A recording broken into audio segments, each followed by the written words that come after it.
ABC. விஜயகாந்துக்கு பயணம் ஏந்திருக்காங்க. கூட்டணி ஆட்சி அமைக்கும்.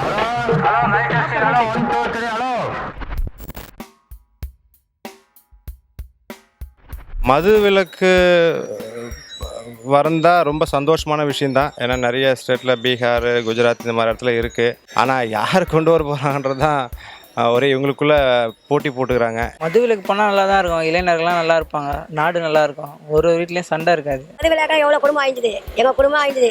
எங்கள் வீடார சின்ன வயசுல இறந்துட்டாரு. குடி ஒழிக்க யாரும் ஒழிக்க முடியாது, அது போயினே தான் இருக்கும். அது குடிக்கிறவங்க குச்சின்னு தான் இருப்பாங்க, அதை நம்ம தடுக்க முடியாது. டைமிங் மாற்றலாம், கொஞ்சம் கம்மி பண்ணிகிட்டே வரணும். இல்லை மது விலக்கு இல்லாமல் இருந்தால் பாதி பேர் செத்துருவாங்க, மது விலக்கு இருந்தாலும் பாதி பேர் செத்துருவாங்க. இல்லைனாலும் பிளாக்ல வாங்கி குடிப்பாங்க, இன்னும் அதிகமாக ஆகிடும். பிளாக்ல விற்கிறதெல்லாம் விற்கிறா இருந்தாலும் ஜனங்களுக்கும் பிரச்சனை. என்ன பண்ணுறது, எதுவாக இருந்தாலும் எது நல்லதாக படுதோ அது செய்யட்டும் ஜனங்க, அவ்வளோதான். அது ஒழிச்சே ஆகணும். அதில் எத்தனை குடும்பம், எத்தனை இதெல்லாம் கஷ்டப்படுது, எவ்வளோ கஷ்டப்படுறாங்க. அதை ஒழிக்கணும். அம்மா கொஞ்சம் நிறுத்துறான்னு சொல்லியிருக்காங்க, நிற்கணும். மது விலக்கு கண்டிப்பாக அமலுக்கு வர்றது நல்ல விஷயம். அதை ஏடிஎம்கே படிப்படியான்னு சொல்லியிருக்காங்க. அதுதான் சாத்தியமான ஒன்று. உடனடியாக அமல்படுத்த முடியாது. டிஎம்கேஆர் கீழே சொல்லியிருக்காங்க, உடனடியாக அது சாத்தியமற்றது. இல்லை பண்ணுவாங்க, அப்படி நம்பிக்கை இருக்குது. அந்த அம்மா செய்யறதெல்லாம் ஒன்று நல்லதாக தான் செய்கிறாங்க. இனிமேலும் செய்ய போகிறது நல்லதாகவே இருக்கும்னு நாங்கள் நம்புகிறோம். மது விலக்கு கொண்டு வரணும். இதுவரைக்கும் எந்த ஆட்சியாளர்களும் சொல்லவில்லை. கட்டாயம் அம்மா அந்த தடவை படிப்படியாக நாங்கள் குறைப்போம்னு சொல்லியிருக்காங்க. நிச்சயம் குறைப்பாங்க. அதை ஸ்லோவாக தான் பண்ண முடியும், குறைக்க முடியும் முடிய எடுத்துகிட்டு. ஏன்னா கவர்மெண்ட் ரெவன்யூ அதில் தான் இருக்குது வர. ஸோ அப்படிங்கிறப்ப அவங்களும் திங்க் பண்ணி கொஞ்சம் கொஞ்சமாக தான் குறைக்கிறது வழி பண்ணுவாங்க இல்லையா. அட் டைமில் எல்லாத்தையும் எடுப்பாங்கிறது நிச்சயம் இல்லாத ஒன்று. ஆனால் கட்டாயம் எடுத்துருவாங்க. அவங்களோட நம்பிக்கை எனக்கு இருக்குது. I'm not a person for DMK, but I'm not a person for others, but saying neutral. குறைச்சா சந்தோஷம்தாங்க. யார் ஆட்சியில் குறைச்சாலும் சந்தோஷம்தான், யார் வந்தாலுமே. அவங்களும் டவுட்டு தான் பண்ணுவாங்களான்ட்டு. ஏன்னா அது மூலிமா கவர்மெண்ட் கெயின் வருது இல்லையா. ஸோ அது மூலிமா ஒரு ஏர்ன் பண்ணுறாங்க, அமௌண்ட் ஏர்ன் பண்ணுறாங்க. ஸோ அவங்களும் அதை முழுமையாக கண்டிப்பாக கொண்டு வர மாட்டாங்க. எல்லாருமே அதை மாதிரி சொல்கிறாங்க. அந்த ஆட்சியில் அவங்களும் அதை சொல்கிறாங்க, இந்த ஆட்சியில் அதை சொல்கிறாங்க. யாரும் அதை அமல்படுத்தலையே. எலெக்ஷன் ட்ரெண்டு தான் கண்டிப்பாக செய்யணும்னு 5 வருஷத்தில் செஞ்சுருக்கணும். அது ஏன்னா அவங்க தான் இதுக்கு ப்ரொடக்ஷன் கொடுத்து, டாஸ்மாக் ப்ரொடக்ஷன் கொடுத்து அவங்க இது பண்ணியிருக்காங்க.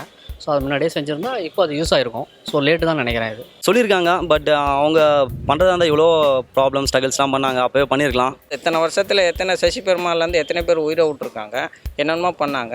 ஏன் இந்த தேர்தல் அறிக்கையில் நீங்கள் நான் இத்தனை ஒரு மாதத்தில் நான் எல்லாம் பண்ணிடுறேன் வச்சுன்னு நீங்கள் படிப்படியாக குறிக்கிறேன்னு சொல்கிறீங்க. நான் சொல்கிறேன், அந்த பீகாரில் பாருங்கள், நிதிஷ்குமார் வந்தார், கையெழுத்து போட்டு ஒன்றா அவர் இது டெலீட் பண்ணிட்டு வந்துட்டுருக்கார். நீங்கள் இன்னொரு 5 வருஷம் இழுத்து கொண்டு போயினா அப்போ உங்களுக்கு மேலே நம்பிக்கை இல்லை. அதனால தான் நீங்கள் அதை சொல்கிறீங்க. மற்றவங்க சொன்னதை உடனடியே இந்த அம்மா சொல்லிச்சுன்னா அந்த அம்மாவுக்கு ஒரு கௌரவ குறைச்சல். உடனடியே குறைப்பேன்னு சொன்னால் அது நாங்கள் சொன்னதுனால தான் சொல்லி அவங்களுக்கு அந்த வாக்குகள் கூட சித்தறக்கு வாய்ப்பு இருக்குது. அதனால் அவங்க வேறு வழியே இல்லாமல் படிப்படியாக குறைப்பேன்னு சொல்கிறாங்க. ஏன் படிப்படியாக எதை எடுத்தாலும் சாட்டை என் கையில் இருக்குதுன்னு சொல்கிற ஆள், ஒரு கவர்மெண்ட்டை நிர்வகிக்கிற திறமை எனக்கு தான் இருக்குன்ற ஆள் ஓவர் நைட்டில் ஏன் பண்ண முடியாது? இதே ஒன்று இந்த ஒரு தடவை ஒரு சின்ன கலவரம் மாதிரி ஒன்று வந்தது பார்த்தீங்களா? ஒரு பஸ்ஸுக்கு இந்த மாவட்டத்துக்கெலாம் உங்களுக்கு தான் தெரியுமா தெரியாது, மாவட்டத்துக்கெலாம் பேர் பார்த்தீங்கன்னா தலைவர்கள் பேர் வச்சுருந்தாங்க. ஓவர் நைட்டில் பேர் எடுத்தாங்க. மறுநாள் காலையில் பார்த்தா அரசு போக்குவரத்து கழகம், கடலூர் மாவட்டம், சென்னை மாவட்டம் இப்படி தான் இருந்தது. தெரிஞ்சிருக்கும்னு நினைக்கிறேன். இந்த மாதிரி எல்லாம் பண்ணணும் அப்படின்னு நினச்சா பண்ணலாம். அப்படி பண்ண மாட்டோம். அப்படி ஏதாவது காரணம் சொல்லிக்கிட்டு அப்புறம் படிப்படி மரக்கால் இதெல்லாம் ஆகாது. இன்றைக்கி முதலமைச்சராக இருக்காங்க, இன்றைக்கே அதை நிறைவேற்றிட்டு பிரச்சாரத்துக்கு போயிருந்தாங்கன்னா கண்டிப்பாக நான் அக்செப்ட் பண்ணுறேன் அந்த மாதிரி சொன்னது.